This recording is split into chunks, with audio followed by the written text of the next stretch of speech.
for the night is Joseph Riippi. Joseph is the author of the novels Do Something, Do Something, Do Something, and The Orange Suitcase. Recent writing appears in Bomb's Word Choice, The Brooklyn Rail, Gulfstream, Everyday Genius, and others. He lives in New York. I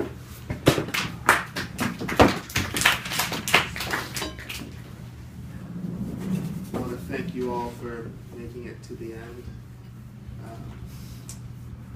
I want you to know it's colder up here. I want to say thanks to Marco, Guerilla, Oma, and Sam. I want to read to you just a little bit from this new book. It's called Because. It's out in a couple days. I want to tell you just a little bit about my grandparents who lived in a lake house at the base of Mount Rainier.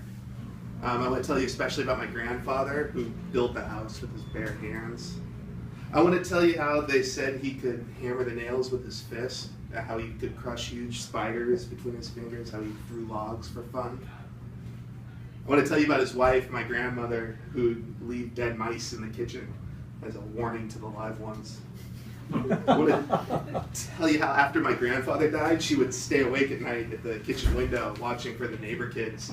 She was convinced we're stealing the gravel from the driveway.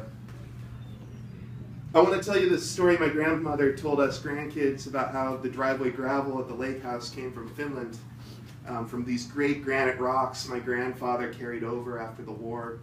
Rocks he crumbled between his hands and spread along the ground, built new earth.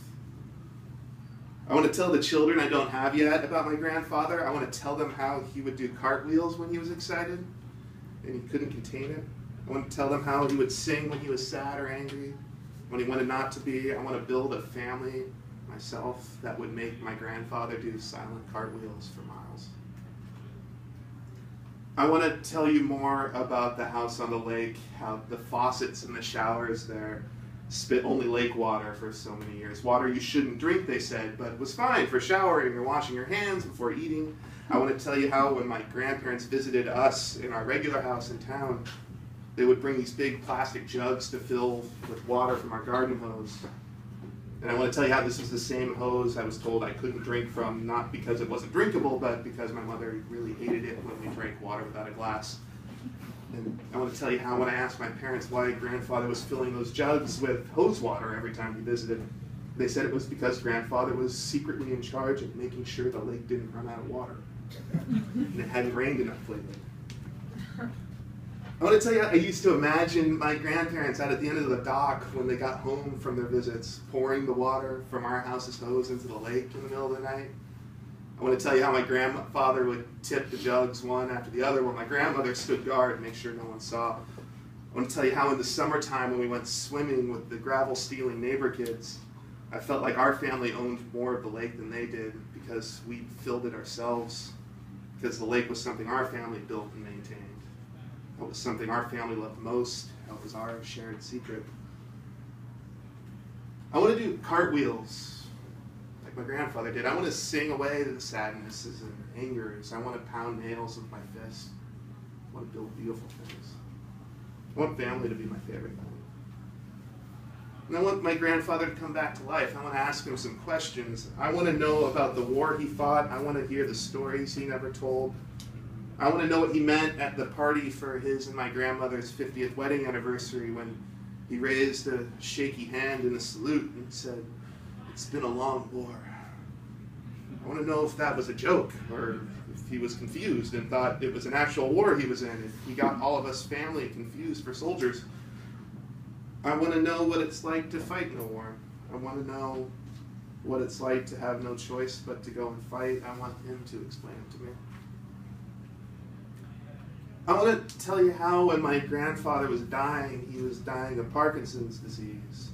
And so the closer his body got to giving out, the more it shook in protest. I want to tell you how towards the very end of it, my grandmother said he started seeing things on the walls. I want to tell you how even though he built those lake house walls with his bare hands, now they were attacking him. And I want to tell you how when he had to stay in a hospital bed, my grandmother had to move from the bedroom they'd shared for 40 years into one closer to the front door so it would be easier for the emergency people to reach him when something happened.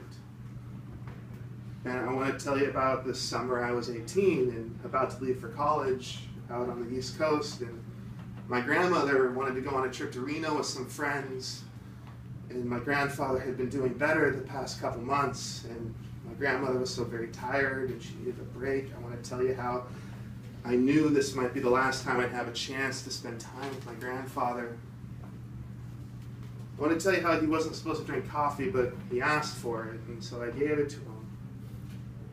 I want to tell you how we'd sipped from old mugs, watched old videos of old Seattle Mariners games, because he liked to keep score, even with tremors so bad in his old hands he couldn't hold a pencil. And I want to tell you how when he woke in the middle of the night, he said he saw spiders crawling out of the walls and I didn't know what to do but slap at what I couldn't see. I want to explain to you what it felt like when he pointed his shaky hands around the room at spiders breaking through and saying, shaking, trying to sing it, there, there, there, and I crushed them beneath my palm each time, scrambling, shouting back, don't worry, I've got you.